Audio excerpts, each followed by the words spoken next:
Hey everyone, I'm Anna. And I'm Andy. And it's been a while since we've had a chance to talk like this. And since then, we've shared some pretty incredible moments together. We ended 2023 on the highest of notes with Potter and EG winning it all at Champs LA. And of course, Shopify Rebellion grabbing that game changer's crown. Earlier this year, we added some additional firepower to the Valorant arsenal with the Outlaw. We welcomed our death-defying, literally, Scottish controller Clove into the game. Sentinels took the Masters Madrid win. Oh, and a couple of weeks ago, we launched Act 3 with lots of pink awesomeness with Miss Bloom. So yeah, a lot has happened, and honestly, we've got a lot more planned. We're working on a ton of cool stuff for the rest of the year, and we'll touch on some of that in just a bit. Beyond today, you can expect more dev diaries from us when we have something to share, and regular communication from devs across the game when topics bubble up from the community. Since the beginning, we've been fortunate enough to serve this incredible, passionate, and engaged global community around Valorant. And look, you're never shy to share what's on your mind. And we love it. Sincerely. We're grateful for the feedback. We see you, we hear you, and we appreciate you. We want to keep the conversation going, so be sure to tell us what you think of our chat today and share what's on your mind. Okay, first topic. Valorant is continuing to grow rapidly as a game and a sport and a community. It's an entire ecosystem of experiences now, and we have these huge dreams for the future. So, we're leveling up our leadership team a bit. I'm excited to announce that Valorant is getting a new executive producer. And we really didn't have to look very far. It's him. It's Andy. I'm not going anywhere. I'll still be leading Valorant, but now at the studio level, thinking about the entire player experience throughout the whole ecosystem. And I've asked Andy to focus on what's going on in the game itself. So I'm handing over the dev team to Andy, but we still get to be partners, and I love that. Yeah, thanks so much, Anna. And thank you all for making Valorant such an incredible game. We're still committed as ever to keeping the core game healthy while evolving it with new updates. And we want to introduce you to more of the dev teams who bring these updates to life. With that, here are Coleman and Dan to talk about the map rotation, overall game health, and some gameplay changes to expect through the rest of the year. Hey all, I'm Coleman. I'm a product manager on Valorant gameplay. And I'm Dan. I work with Coleman as a game designer on agents and live balance. We're here to discuss some of the work we've been doing this year and give you our thoughts on additional changes coming down the road. But first, we've heard a lot of feedback from you all about map rotations lately, and we've been talking as a team about how we can make this experience better overall. Rest assured that your feedback has been heard loud and clear. As a starting point, we're going to be more transparent around map rotations going forward, so you all know when they're happening ahead of time. In the spirit of this, we want to confirm that the map pool will be rotating with patch 8.11 in early June.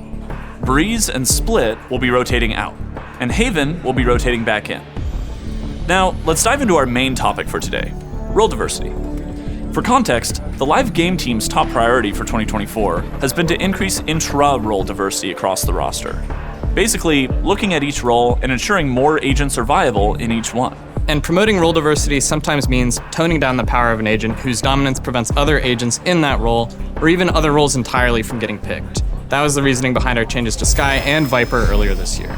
On the other side of things, often this can mean we also have to give a little bit of power back to weaker agents within a role, like Chamber, Deadlock, or Gecko. With changes like these, we often see players ask, why not just buff our weaker agents to match our most powerful ones?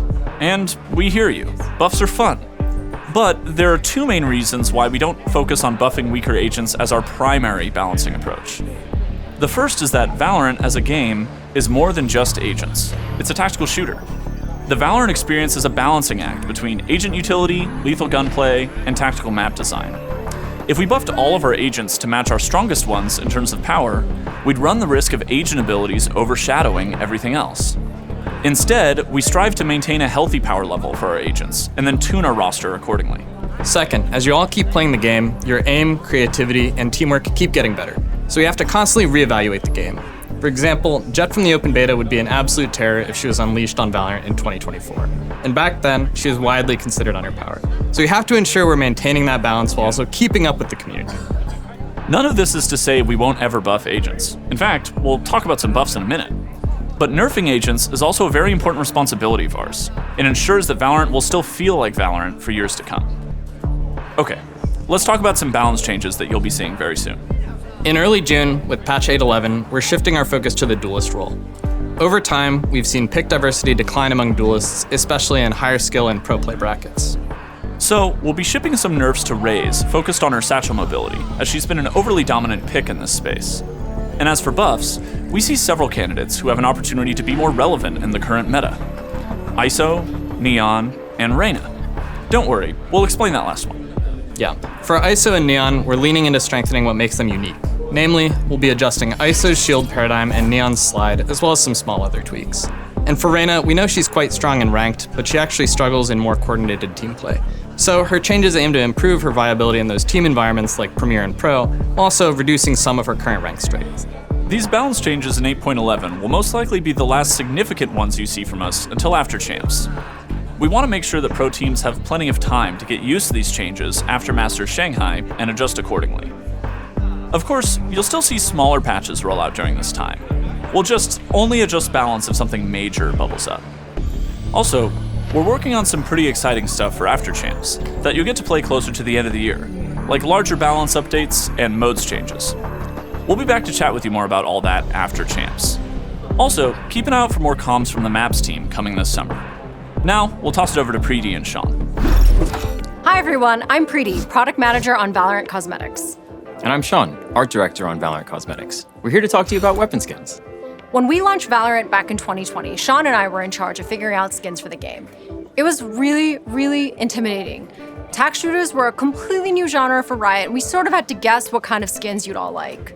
Yeah, we had our own ideas about what types of skins would be popular or well-received, but we also knew we had to serve different types of tastes, styles, and vibes. We felt like there was a really unique opportunity to push the boundaries of what skins could do in the tac shooter landscape. Yeah, over time, lots of surveys, reading all those spicy hot takes, looking at what people actually buy in game, we started to learn your tastes, and they are so much more diverse than we originally thought. For many of you, gun skins are basically fashion. Your collections page is an extension of your own closet, kind of like Ten's and his all red collection. You think all his shirts are red too? Probably. Sentinels. So, one of our design goals is to make sure there's at least one skin out there for everyone, something that feels like it was made just for you. And something we've been hearing over and over again is, where are the pink skins? I said on stream, probably like a year ago or something like that we were working on non-edgy pink skins. At the time we were, and we still are today, but we don't just take any skin and recolor it pink. It needs to make sense for the theme, otherwise it'll just fall flat and it seems like we're just trying to check a box. And I want to be clear here. We've also been making efforts to understand what you mean when you say you want pink skins, because pink skin means something different to every one of you. Some mean cute or whimsical, some mean elegant and high-end, some mean feminine, and no one can agree on which shade of pink is the right shade. Sometimes even you, Preeti, get the distinction wrong between pink and purple. Yeah, I don't know what color Reaver is. Is it pink or purple? Once upon a time, it was both. For our first real attempt in this space, we took your feedback about what you enjoy most from high-tier skins. Hype finishers, satisfying aimbot audio, unique animations, stunning visual effects, and sorry about the wall hacks. That was not intentional. We've put all of that into Miss Bloom. Speaking of feedback, we heard you last year on the Champions Kunai. We know one of the most important parts about a melee skin is the inspect animation and how good it feels to spam. With Miss Bloom, we kept that super clean jet-style equip that you all love, and we really leaned into what makes Miss Bloom special as a theme. We added brand new inspect animation and a mystical musical loop that's perfectly zen and BM at the same time. After you get that 4K clutch, you're super hyped, your team is screaming at you in chat, telling you to clip it.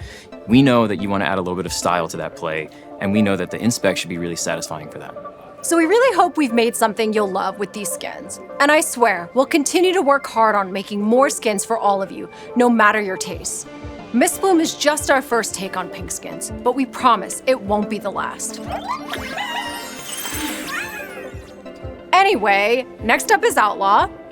We know you've all been waiting for a sick Outlaw skin, and with every new hype bundle, you're asking, where is the Outlaw? Is Riot trolling? Why doesn't Miss Bloom have an Outlaw? No, we're not trolling. Making high-tier skins just takes time, a really long time. It's gonna be a few more months, but I'm not gonna say anything else about that. You can say something. I'll say something. Fine, I guess. One of your favorite high-tier skin lines of all time is going to be expanding to get a clean new Outlaw skin. I felt like it's really worth sharing. That's right, we're bringing a Smite Outlaw to you. No, Sean, we scrapped that idea. We're actually doing the other one, the one that people actually want, not the night market meme, not the one that you bought just to troll me. Okay. I mean, but some people do like Smite though, right? Yeah, the other one's cool and everything, but All right, either way, we are working on really good outlaw skins. We promise it'll be worth the wait. Just let us go. Yeah, Chef, we've got a lot cooking, and it can't all fit into this video. So we'll be back later this year to give you another update on skins, accessories, and more. Now, back to Andy and Anna. All right, thanks so much for watching. We're so Wait, there was something else we wanted to talk about, and I cannot remember what it was. Oh, replays. Yeah, it seems there's been some increased chat in the community about replays lately. Seems as though some folks want an update. Yeah, we've seen some really creative inquiries about replays. And I actually want to hand it over to Marcus, Valorant's technical lead, to talk about where we're at with replays in more detail. Hi everyone, I'm happy to be able to stop by and nerd out a little bit with you all on replays. First off, we have been working on replays. You're actually looking at a free cam view from a prototype build of our replay system right now. I want to emphasize the word prototype here, as this is nowhere near launch, and you're about to see one of the types of challenges that we need to solve. From the beginning, Valorant was designed from the ground up to maximize performance, stability, and competitive integrity online. We built gameplay logic and in-game assets around a multiplayer session. Player does a thing, their game client relays that thing to the server, other players in the game see that thing in real time. Replays, though, introduce new requirements that aren't present in normal games. For example, when viewing a replay, time might be paused, or you might want to review a specific round in a match. Unreal gives us a lot for free on replays, but we didn't plan for these scenarios up front.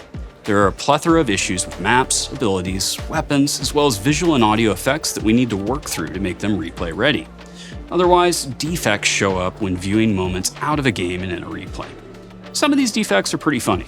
For example, here's a side-by-side clip that shows me interacting with a door switch in a custom game, beside that same interaction when viewed in a replay. Not sure that door in the replay is very good at being a door. Other defects are more subtle, but for replays to be valuable to all of you, they need to be accurate. In this clip, we see another side-by-side of a moment in a custom game versus that same moment in a replay. Notice the game clock in each frame. As Brim takes the corner in the replay frame, we see the smoke deploying from the start of the ability's animation. But it should have already been active, as it was deployed before Brim rounded the corner. Then, when the smoke timer ends, the replay smoke disappears without the dispersion animation. These clips only show a couple of defects with a couple of individual assets. Valorant's gameplay is built from thousands of these individual assets that all need to be audited for correctness and possibly adjusted to be correct in replay scenarios. And we need to do all of that work without breaking anything in the live game. So yes, we're taking our time to make sure that we get it right. Now, back to Anna and Andy. Oh hey, we're back. Thanks for taking that one, Marcus. Valorant community, please trust me when I say we are right there with you, and we're committed to building this replay system. We'll give you all another update on replays when there's more to share in the future. We know you've all been more than patient with us on this issue, and we thank you for that. We will get there. All right, that's it for today. Thanks again for watching, and we'll be back a bit later this year. Thanks, everyone.